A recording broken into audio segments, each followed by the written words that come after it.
of the pre-service is to make sure that you have a deep, solid understanding of the rubric that you're going to be evaluated on when you're clinical teaching. So what we want to do today is we want to walk through, you've watched the video, you've scored the lesson plan on goal 1, and then, I'm sorry, you should have scored the lesson plan on goal 1 first, then watched your videos, scored goal 2 and goal 3. So we're going to walk through those 3 goals today and get a feel for how your faculty who are supervising you, how your cooperating teacher will utilize this to evaluate you, okay? And it takes some really deep understanding of the rubric to understand those little nuances. What makes the difference between a basic and a competent? What's the difference between a competent and a target? So we're going to look at that very closely. So let's start with talking about just the lesson plan. You have a lesson plan to look at. And remember, goal 1, that first page of the rubric, is scored only from the lesson plan, not from what you see in the classroom. So how were you able to plan? How was this candidate able to plan? So this was a lesson on food webs in science. And so let's dive in and see how you guys felt looking at goal 1, element 1A, the major content area. And so what I want you to do is unacceptable if you felt like the content knowledge there was unacceptable, you would hold up an A. If you felt like it was basic, you'll hold up a B. If you felt like it was competent, you would hold up a C. And target, you would hold up a D. Okay? So look at what you rated and then hold up your answer. A, B, C, or D. And you gotta make a choice. So I see several B's, some C's, a D. Okay, mostly we're in the B's and C's. Your STEP faculty, as we've done this calibration exercise of how we will use this so we're consistent across the board, your STEP faculty said it would be B for basic. So it's in that second column. Can we change the things I need to do to make it fit? What I would suggest you do, you've already given your rubric to Mrs. Hicks so she knows it's been completed, right? Mm-hmm. Everybody's done that? Okay, what I would suggest you do is you would mark what the correct answer should be. It may be good to keep your answer on there so you can see the ones that maybe you need to look at a little bit more closely. So yes, good question. I do want you to know the correct answers as far as how the rubric has been calibrated to be used. So the correct answer there is B, basic. Candidate demonstrates basic content knowledge. Additionally, candidate identifies possible student errors or makes connections within the discipline. So there were some basic things there. What would keep it from being a competent or target? Several of you had B down. Why did you score it as basic, and why did you not jump to competent or target on there?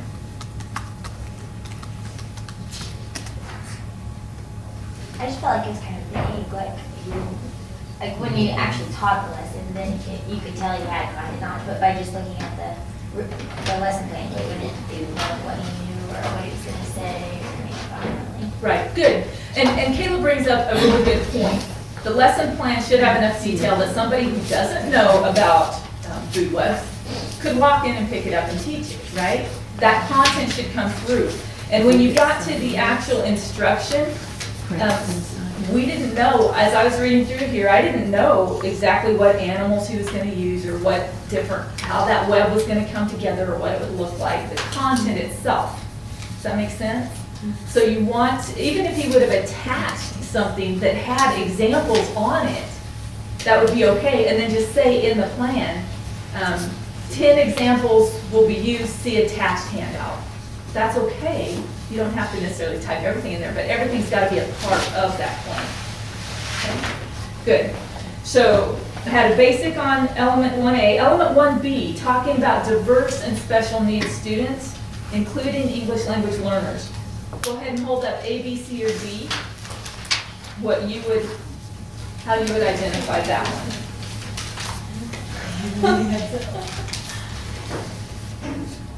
Okay, I see several B's, some C's, eeny, meeny, miny, mo. I was a little too nice. Okay. And that is a good thing to think about. Let's address that question. I just heard a comment. I was a little bit too nice. We want to expect, and we know that you have the talent and skills, right? But it's got to be what we can see from evidence. And so as we're looking at this, your step faculty, most of you guys were right on.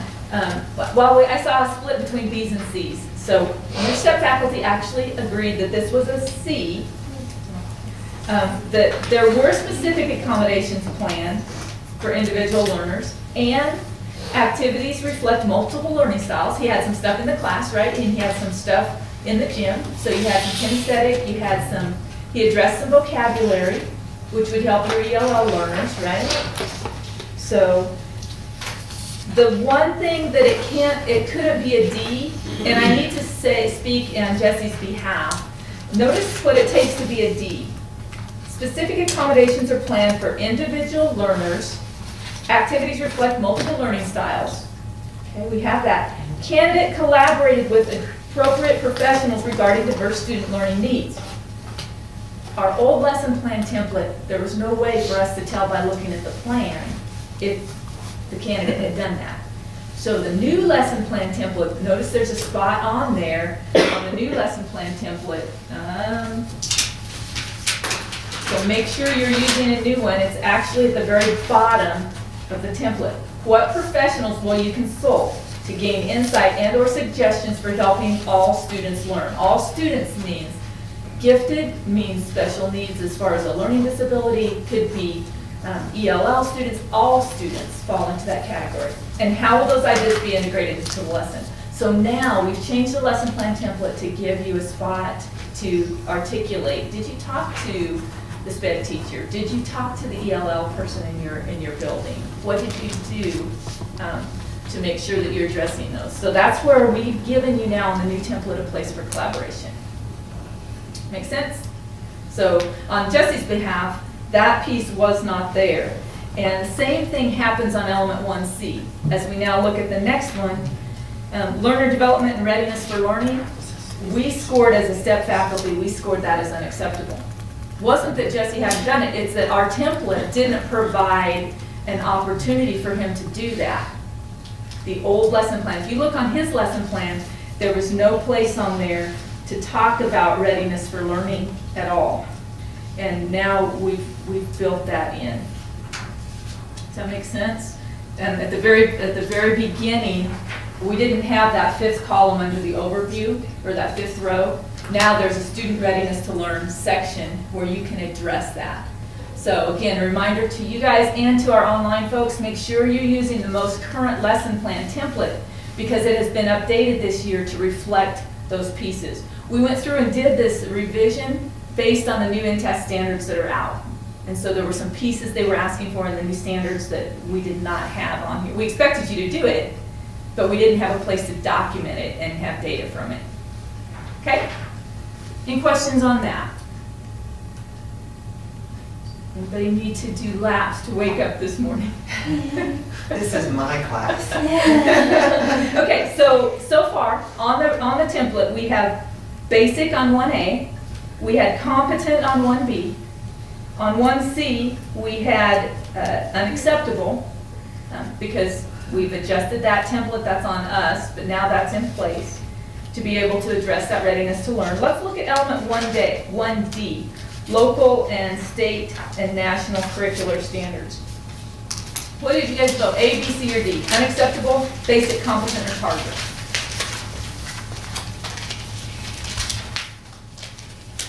Okay, I'm seeing a range from B to D. Most of you have C's, and that is actually what your step faculty agreed as well.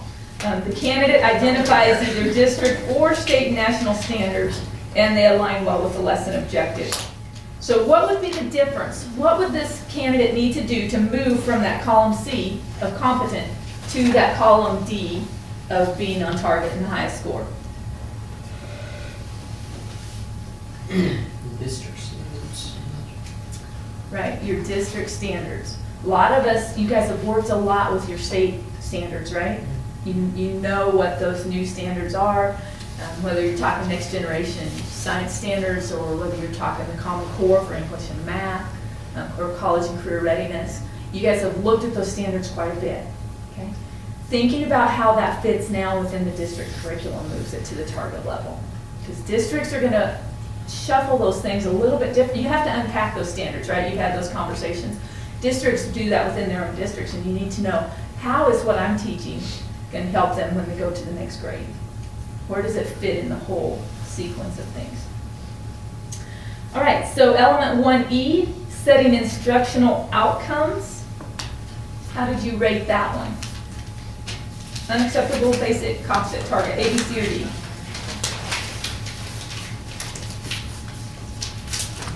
Okay, I'm seeing B's and C's pretty much.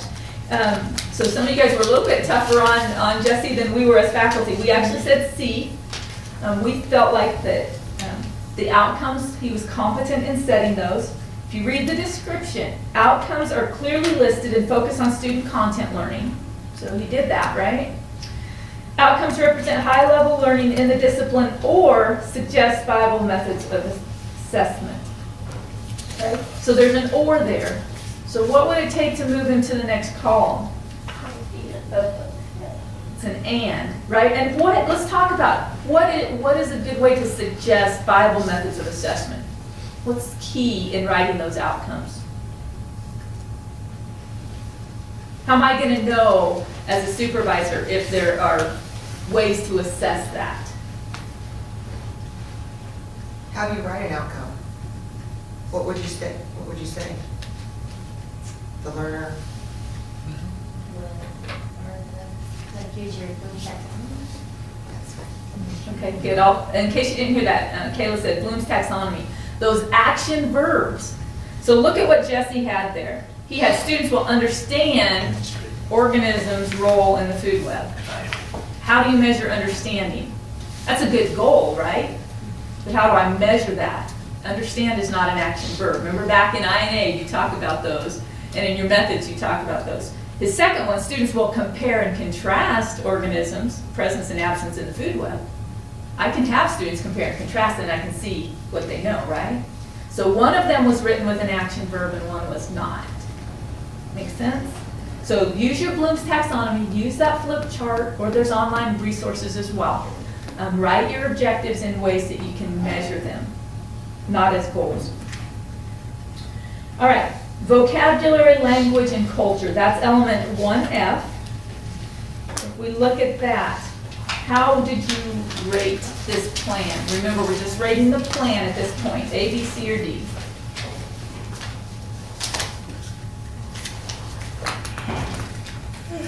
I'm seeing several basics, several competence. We're almost evenly split there. The STEP faculty actually said that this is a competent.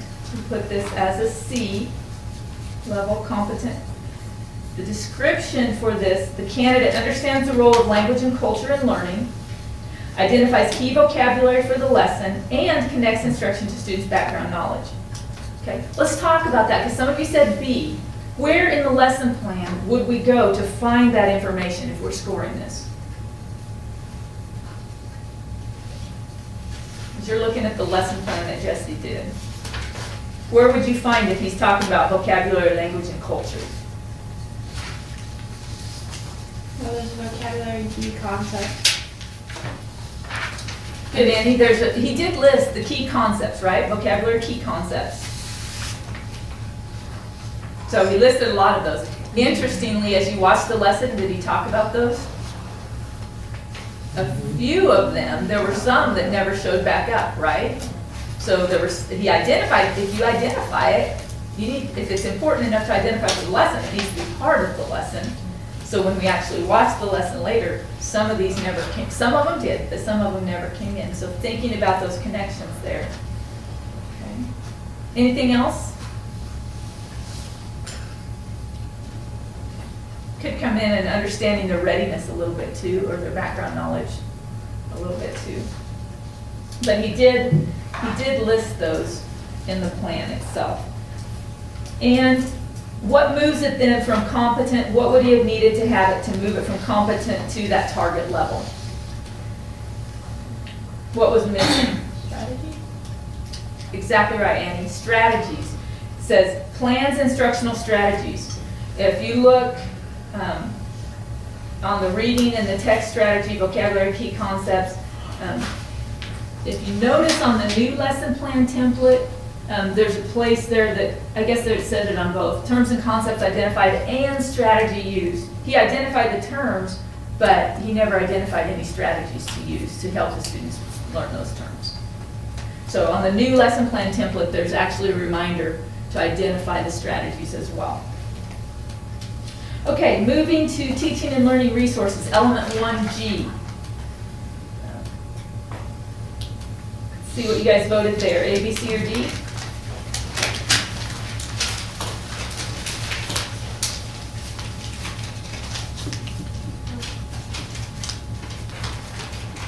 Okay, good, I'm seeing C's and D's. Okay, you guys are really close on, we actually said it was a C, and we debated as a faculty on this one. We said that he did identify multiple resources aligned with lesson goals, so that was there. However, resources are not necessarily the best choices for engaging students in meaningful learning. Okay, so we felt like maybe he should have recognized some of the challenges that could come by moving to the gym and the resources that he was using there. Now, I want to take some time to say we liked that he went to the gym and we liked that he tried something different. If all you're doing is trying to play it safe, you can never be in that target column because you're never going to have the best lessons for kids. I do need to let you guys know this was his very first observation, okay? And I'm very grateful he's willing to share it. He said, if you can help use this and help students learn as they're going out there, great, use it. He ended up doing so well, even though in a way we're kind of being hard on him here, but this was his very first lesson in the public schools that he did in clinical teaching. He ended up doing so well that he got a job at the school where he did his clinical teaching. So it's not necessary, please don't think that if I don't get in that top column on my first observation, all is lost. It is not. Okay? This is to help you grow and learn and practice and try things. And Mrs. Kessler's nodding here because she actually observed Jesse and she knew the challenges that he was working with. Okay?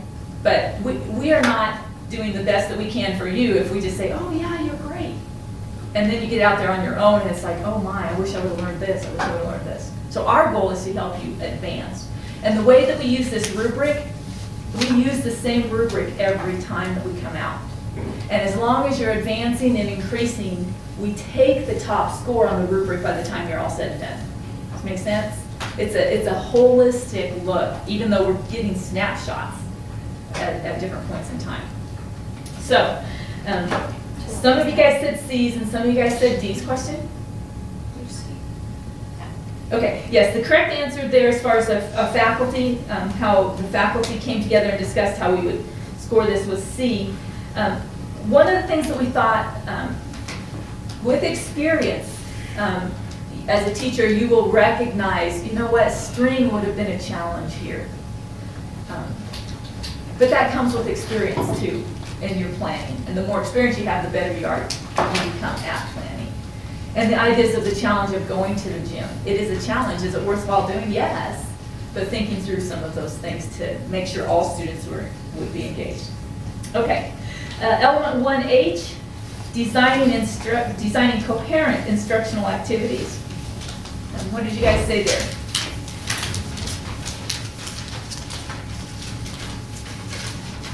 Okay, a lot of C's, a B, a D. So most of you guys are clustered around C. That's actually what your STEP faculty said.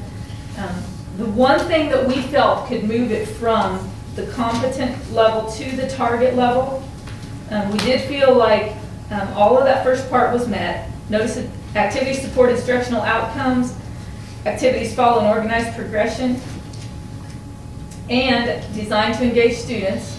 That's the same for both of those, right? Column C and column D. The difference is additionally integration within and across curriculum is apparent. You need to be specific of connections within the curriculum and connections across the curriculum to score in that top category. Make sense? And I know that you guys have worked through some of these. Mrs. Kessler was sharing that you've done some lesson plans, those of you who are in elementary methods, and looked through this. So you guys probably have a pretty good feel. You feel comfortable with understanding this first page of the rubric? And one way to explain that is you guys did 2 STEP lesson plans in class. we would only take where you had gotten by the second one, or where we felt like you finished. So your grade would consist of where you reached, not just looking at this one. He did not receive this grade. This was his first. And you remember your first step lesson and how harsh I was with it? This is why. We need to see what's happening. Okay. And the last one then, element 1I, goal 1, the last element, formative and summative assessments. How did you guys feel he did on the assessment piece, both formative and summative? Go ahead and show your rating, A, B, C, or D.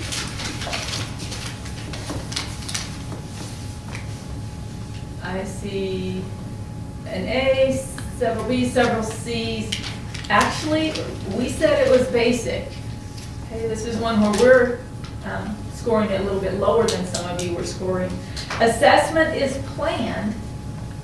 We did feel like that the assessment was planned, but we felt like it lacked clear criteria. How was the criteria? How are you going to judge? What's going to determine as a teacher, did the students get it or not? Does that make sense when I talk about criteria? What's the criteria? The assessment was there, but it wasn't clear how he would make that determination of if they understood it or not. That wasn't really explained. So your criteria is really important to think about as well. It might be that you attach an answer key, but that's only if it's a formative or some kind of written assessment, right? If it's not, then you need to have some way of telling how you'll make that judgment call if the students are getting it. That makes sense? Whether it's, if I notice that 80% of the students are moving to the correct spot or whatever, you need to have some kind of a criteria on there. Questions on goal 1, how we'll score that? Comfortable? Knowing that this will be applied in your setting. That's what our goal is for today, helping you understand the rubric, understand what that'll look like for you. Okay, let's flip then to goal 2, classroom environment, and Mrs. Kessler is going to talk you through that one. Yeah, we've just finished with really what's the science of teaching, getting it all prepared, looking at all the differentiation that you need to do, going through that lesson plan, and the planning piece is looking at all those components. Now we're stepping into the classroom and actually watching Jesse teach. And so we're going to look at how does he work with his students? What kind of rapport does he have? Is he able to get from one place to another with them, the transition times and all of those different procedures? So we're looking at how he manages his students in his classroom, and does he get them motivated and excited about what they're doing. So let's go to 2A, and that's creating an environment of respect and rapport. And go ahead and show what you got with that particular part. Okay, a lot of D's and C's. All right, the STEP faculty actually chose C. And one of the reasons that we did that was the and or. Remember, he has to have both. You have to meet all of that criteria. So when we looked at what he needed for target, he needed to look at that first. Candidate interactions with students demonstrate caring, respect, and appropriate for the age, culture, and developmental levels of the students. He had 30 students. He was in a very diverse population, so we needed to see that and how he was working with all of those students. And one way to tell that is I'm just getting a snapshot when I walk into that classroom and I observe. So I have to talk to the cooperating teacher, and I also need to see what you put on your reflection. What are you doing to work with those students? How did you build that rapport? So don't forget that reflection piece, because that's going to help me understand what did you do before that happened. Maybe you had a student that had management problems. What did you do to help them before you got into that lesson? Or what did you do during your instruction that will help me know? Then the second part, candidate is proactive in building those healthy relationships in individuals. I can tell that with Jesse. His rapport was really good. He was strict, but he also had a way, if you watched him walk around the classroom, he got down to their level, he talked to them, he put his hand on his shoulder, he made eye contact. That's very important to watch, for us to observe, to see how those relationships, how he's interacting at that time. And then the last piece, they're polite, respectful, or the candidate responds appropriately to disrespectful behavior. So we're not gonna call a student down across the room, and he did a little bit, he was harsh. Do you remember that episode? In there was a student that wasn't able to use the iPad or the laptop that they had. Do you remember that episode? And this was a student that had probably had chance after chance after chance. So I'm only seeing what he's doing right at that time. And he did it from a distance. So I would have rather watched him go over and say to that child, I'm gonna give you a chance today to do that, and not say it across where other students were gonna hear that. All right? Any questions on that component? Did you want to add I would something? just add one thing there, and you touched on it, but just a reminder. Jesse, when at the time he did this, he did not have a lesson reflection that you guys will have the opportunity to do. And that element of how are you being proactive in building healthy relationships with students, that is a question on that reflection piece. Okay, so again, on Jesse's behalf, we've tweaked things on our end to make sure that we are getting the information from you that we need. So do make sure after you teach your lesson that you fill out that reflection, because that's what takes you from competent to target, is if we understand what you've done beforehand to try to build relationships with students for that particular one. Okay, thank you. Moving on to 2B, this is establishing a culture for learning. What did you score, Jesse, on this one?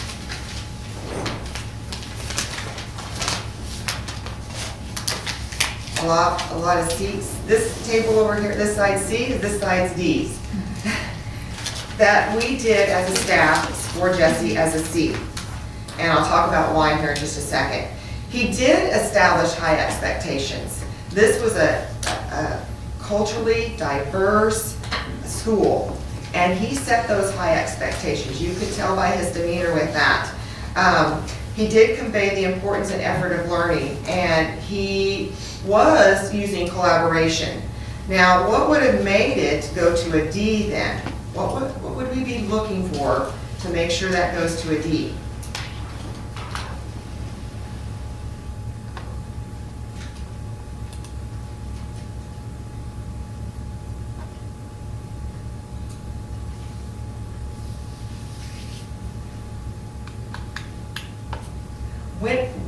This is a hard thing for even a staff to go in and observe, because we had two different things happening here. We had the classroom, and then we went into the gym. So I want you to start thinking about things that happened in the gym. He had those high expectations. He was gung-ho. He was ready to go in that gym. And then what started happening? Students started to like lose their focus. They did.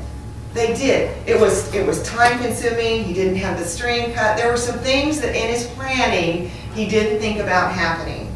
So he lost a little bit of that, and he really didn't know what to do. He kept trying to get him to come back, but there was a little girl that was kicking her foot up over there. There was kids that were kind of passive in what they were doing. And so when he moved into that element, the expectations that he had were he didn't keep the kids to it. And some of that was because of his planning.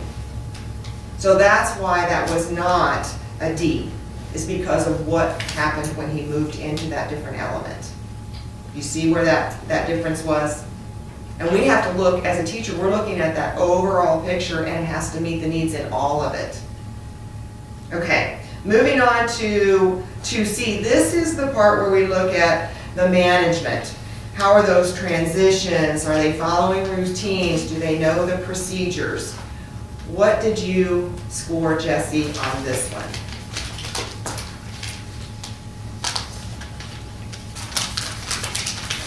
Here we got all the way from B to D. Understandable, because again, we've got a couple of different places here that we were looking at this. The staff scored Jesse as a B. And it basically happened because of what happened in that gym. And as Mrs. Gaddard said before, we don't want you to not try those parts to your lesson just because this scored low. There was so much learning that happened for Jesse at this point. Jesse's a very kinesthetic learner himself. He really wanted to make sure that kids had more than just listening to him teach. He wanted them to be active. And when we sat down and talked about it at the end of the lesson, he said, yeah, he knew that that didn't happen. What he wanted, his vision, did not happen. And we talked about all kinds of ways that that could have worked better. So when he was managing the classroom, the transition, those kids knew the routines, didn't they? When they stood up and they got ready to go to that gym, everything was going pretty smoothly. And at that point, when they started to have their group work, we lost some control, didn't we? As soon as he tried 30 students, as soon as he tried to kind of get these students back on track, he was pulling the string, cutting the string at that point, right? That's why he lost some of that management piece, because he wasn't really as prepared as he needed to be. And so that's why he got that score. And he knew it. When he finished, he knew it. And you'll know it too. Because I asked him, how do you feel about that? And he was able to reflect. And that's a huge piece of being a great teacher, is being able to reflect on your lesson. And then take that reflection and use it to make yourself better. Any questions on that piece? When you look over there at what it needs to be target, student behavior is entirely appropriate. Candidate and student monitor behavior against established standards.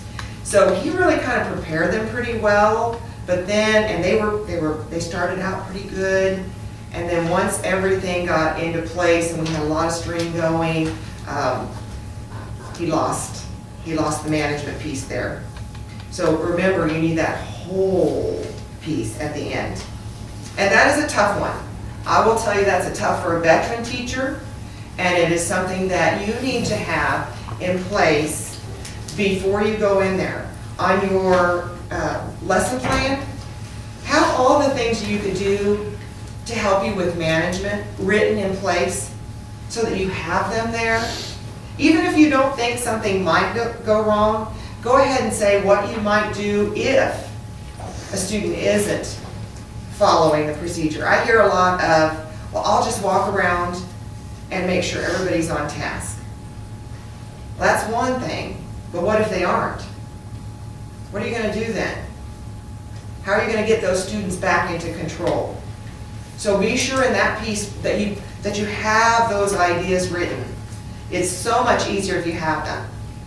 Okay, whole group ways to get them back, small group ways to get them back, and then for individual students, things that are going to work for that student.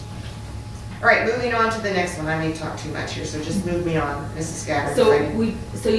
Have you done element 2C and 2D? No, I have not done 2D. Okay, I'm sorry. Have we? I looked at the wrong one. I Okay. have not done 2D. So let's go to 2D, managing the student behavior. What did you put?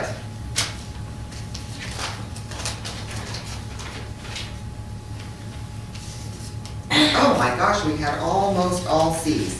And that's exactly what the staff chose for that one. Student behavior is generally appropriate. Candidate monitors behavior against established standards.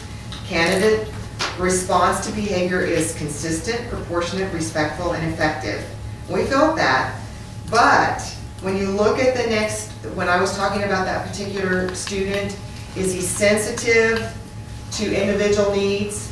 Okay, we have a student that doesn't follow the guidelines. We have a student that is not able to stay on task.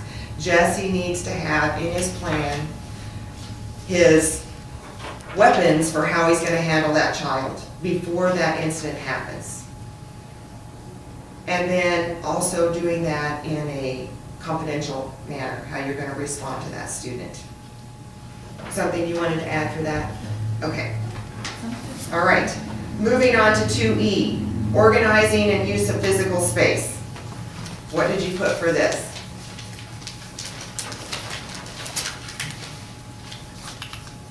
Okay, we got a wide variety here, C's and D's. This one, the staff chose B.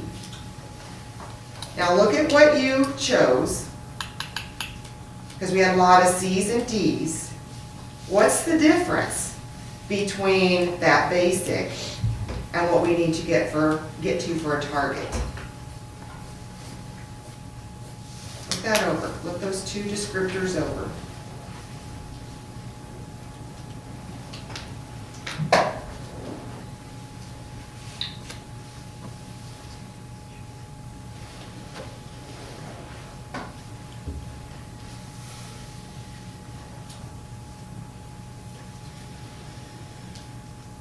Any thoughts? See, Annie, was there anything that you noticed? You're talking there a little bit, whispering. Yeah, I don't know that he said anything about safety, and then when it says resources, like you mentioned earlier about the string. Right. The biggest flag that made that difference there was when he went into the gym. One thing, it was hard to hear in there. Have you ever been in a gym and the echoey part? That was really hard. So at this point, we really would have liked to see him, he had this huge space. Could he have taken that, what he wanted done, this food web, and had them in small groups and connected string? And would they have been more involved at that point? Could he have walked around and then and observed those students to see if they actually were able to connect the energy of the sun to the next part of the food web and so on? So because he had this big space, it was really hard for those students to hear because it was echoey. Now he did, I think the spacing was probably a good idea, but he could have used that differently to get involvement from all of his students, because that's what happened. There were a lot of students that weren't involved because he had one string that he was connecting to another student. And even when they got where they had all those connections, what happened to the students who first started holding the string? What did they start doing? Were they getting tired of holding the string? It was a little tiny string too. What would have made that a little bit easier?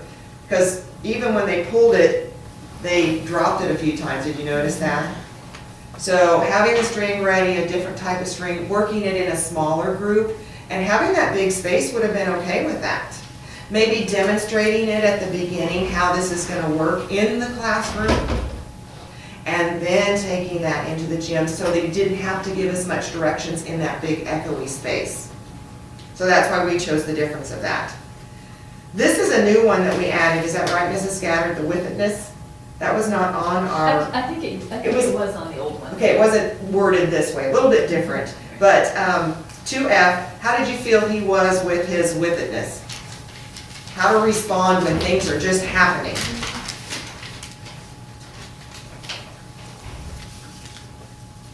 Okay, we had all C's with this, and the staff chose B, and again, this was what was happening in the gym. He was generally aware of student behavior. As a matter of fact, he was trying to ignore some of that student behavior. But he had so much going on there, there was no way that he could watch all those students at the same time. And it was too big to manage as a whole group. What he was asking them to do as a whole group in that space was too big. And so we want them to be able to, it says candidates monitoring is subtle, preventative. Students monitor their own behavior, and that's where it wasn't happening. They weren't monitoring their own behavior at that time and learning with little reminding. He was continually trying to put out fires at that point.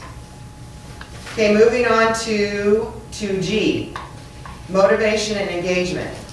This is where you show that enthusiasm for the subject matter, and you're excited about it, and you want that excitement and that enthusiasm to carry over to your students. What did you score, Jesse, with this? Okay, we had a lot of C's. We chose, and we'll talk about why, we chose B. And we went back and forth between these two. We were split, like Caleb said, what if you're halfway in between? We were split, so we discussed it. And the difference is, Most students in the competent one, C, most students are engaged throughout the lesson. Were they in the gym? Were most students engaged? They were not. So we were looking at that. Were most of them engaged? They started out that way. There were some then that ended up kind of goofing around. They were waiting for the next thing, but then they got tired of that. They couldn't hear very well. There was some passive. So we're looking for those students to be engaged, and they were passively attentive. They could have been a lot worse, and because they respected Jesse, they did fairly well. All right, moving on to 2H, the importance and application of the content. What did you score him?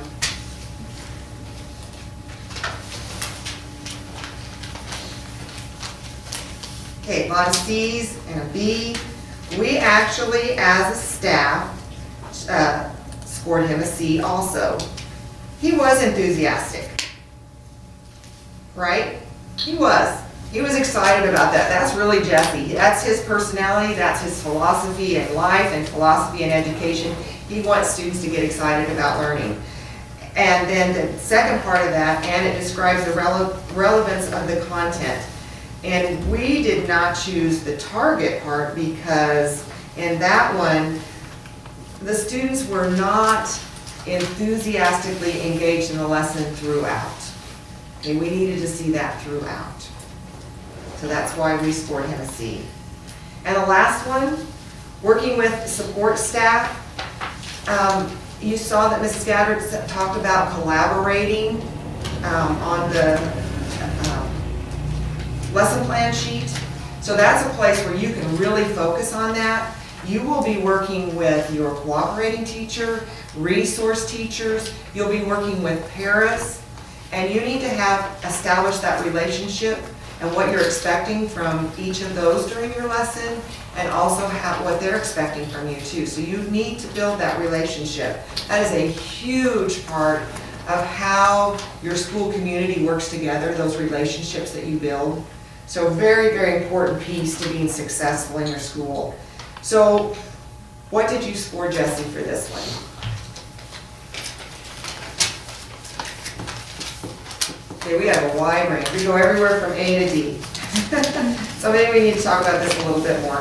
The staff scored Jesse at a B.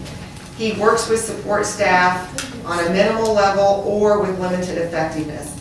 Your piece that you have on your lesson plan is really going to help us as teachers evaluate this piece, and your reflection will also help with this. Did Jesse call the Dillon Nature Center and look at ways that he could talk about habitat in this area? So that would have been a piece where he could have then said, I talked to them, we looked at native animals that are right around in this area because this was a Hutchinson school. And so we could have seen that he did more and more with that. What you want to be able to do, if you look at the target, is the candidate collaborates effectively with support staff within the classroom setting and throughout the building. And I'm talking about your custodians, your cook staff, your secretaries. Those people help your school run, not just the certified staff, but your non-certified staff. You should get to know those people. You should help them out when you see trash. Oh, you pick it up. You'll make a relationship, because then when some student has an episode where they throw up in your classroom and you've helped that custodian out so many times, they're in your room in a flash and you want them there. And your secretary and all of those people. That's what makes a school click, is the community inside that school building. All right? Any questions? Yes, Annie. So would you tell that, like in the reflection, what you've done? Yes. And there's the piece on the lesson plan that talks about collaboration. What did you do? If you have a para in your classroom and they're going to be working with a student, what did you do to help that para get ready for what they're doing? Did you have a note for them when they came in? Did you establish that before? Did you send them an email? Did you talk to the resource teacher? So this last phrase though, and throughout the building, is going to be really hard to get. It is. And that's an overall picture. One thing that I did, and I don't know if Mrs. Gabbard does, is I talked to the cooperating teacher about that. I really do. And the next parts, goal 4 and goal 5, there's a lot of where I talk with that cooperating teacher with the candidate right there, and we walk through that. And how can they be more active? Go ahead, these are great questions. Okay, so if this wasn't something that was like necessarily specific to the lesson, but things that you had done to relate to people in the building, would that apply? I would put that in, yes. Okay. And it could be something, Annie, like, maybe you need to collaborate with somebody on ELL strategies, even though that specialist is not in your classroom for the particular observation that I come to, but maybe you can still talk to them to get help for, and it could be part of the lesson, but just not, they're not in the classroom at that particular point in time, if that helps. And Jesse actually did have to clear get in the gym, and they were just finishing up with lunch, and so the floor was still just a little bit wet, so he had to talk to the custodian, see when she would finish. He just didn't, we didn't know all of that at that point, okay? Great question. Anybody else? Okay. Okay, so moving on to goal 3. For the sake of time, we're not going to go through each one of these piece by piece. Do you feel like you're getting a handle on how to use this rubric? And that you can look at it critically and analyze from one stage to the next, what it takes me to move forward. You feel comfortable with that? Okay, I see a lot of nods. So, what I'm going to do for goal 3 is I'm going to give you the step rating, and I'll have you mark those so that you can go back then and look. If you guys will email me if you have questions of disagreement later, fair enough? If you don't, if you think, I'm not sure I agree with this rating, after you look at the differences between them. So I will tell you this, almost everything in goal 3, the instructional strategies, was rated as a basic. Now don't mark them all yet, but thinking big picture, it's all about strategies. Okay, Jesse had a lot of really great ideas, but struggled in some of the strategies of pulling them off. And that's common for a beginning teacher, right? Mrs. Kessler referred back to the gym a little bit, and that was one of the challenges with this, but also what we gave him kudos for attempting as well, because he learned so much through this. But in the gym, the strategies, not everybody was engaged all the time. Whatever the one student was who they were talking about at that time, and then everybody else tended to, their minds went other places. So strategies that could have improved that. And remember, to be in the column, it has to include everything in that column. That's the way the rubric is being applied. So some of you guys are bouncing back and forth, maybe partly B's, partly C's, and you're recognizing that some good things are there, but the reason we didn't mark it in the competent column was because not everything was there. Make sense? So as you go down through, you can mark everything basic except element 3B, his communication skills with students, we thought was competent. So 3B would be a competent.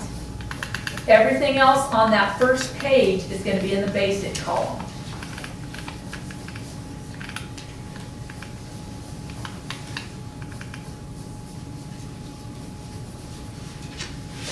Okay, and I can see some of you were right on some, and some of you there's quite a bit of variance. So take some time and go back and look at those, and if we need to talk through specific ones, be glad to do follow-up on that. On the second page, this rubric, or this goal actually goes over onto the next page. On the next page, there is one that is in the competent column. The 3H is basic, and the last one is competent, using resources including technology. One of the things that was unique to Jesse's work that he did is they didn't have Google Docs at that school. And so it might have seemed a very basic thing that he was doing, but he brought that whole system and got their whole school set up on that. So he was able to serve the school and bring technology in at the same time. So he's doing some really good things there. So that's goal 3, which is all about the strategies piece. Now, I do need to talk about goal 4 and goal 5. I didn't ask you to rate those, right? Because you can't see those in one lesson observation. The way that staff will, your cooperating teacher and your step supervisor will evaluate those, we will look at those holistically as the semester goes along. So you might not get ratings on goal 4 and goal 5 every observation that we're out, okay? But it'll be cumulative by the end, and we'll look at that holistically. However, if we notice that there is a challenge, let's say on showing professionalism, if there's a challenge with that, which is element 4F, and we didn't think you were gonna hit that top category or do really well on that, we would put a note on the rubric at the time we observe you. If there's any concern that we have, we're gonna talk to you about it. We're not gonna wait till the end and shock you with it. So to give you a chance to focus more on that. Same thing with goal 5, the ideal attributes. If there's any concern at all, if you're coming in late or whatever, we will talk to you about that as we go along, even though the final rating won't be done until the end. Does that make sense?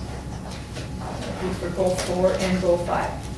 Right, so we went through this pretty intense and pretty detailed level on goal 1 and 2 to make sure you felt comfortable with the rubric. Goal 3, you know what the step faculty would rate you based on what we had there. Any questions? Do you feel comfortable with this rubric? One of the things I'll ask you is at the end of your semester of clinical teaching to give us feedback on this rubric. Are there areas that you feel like should be adjusted or that were hard to meet or that you didn't understand? This is a pilot year for this rubric. We used it this fall, we'll use it in the spring. But not in our regular classroom. We'll be in here and we will provide lunch for the 2 people that we took tickets for. Otherwise, go ahead and go through the line and bring your lunch in, that's fine, okay, to eat in here. No, I come at like 10:15. Have a great day. And where would we meet you at? In the Library, I may just meet with whoever right here. Was it you, Amy? I think I'm asking. Yeah, and do you want to just meet together? Is that what you guys be comfortable with that? I figured. So does this mean everybody's has to move at 15 minutes? No, we'll just catch up. Oh, gotcha. Yours will be. You guys will probably have Yours will be a half hour. There's probably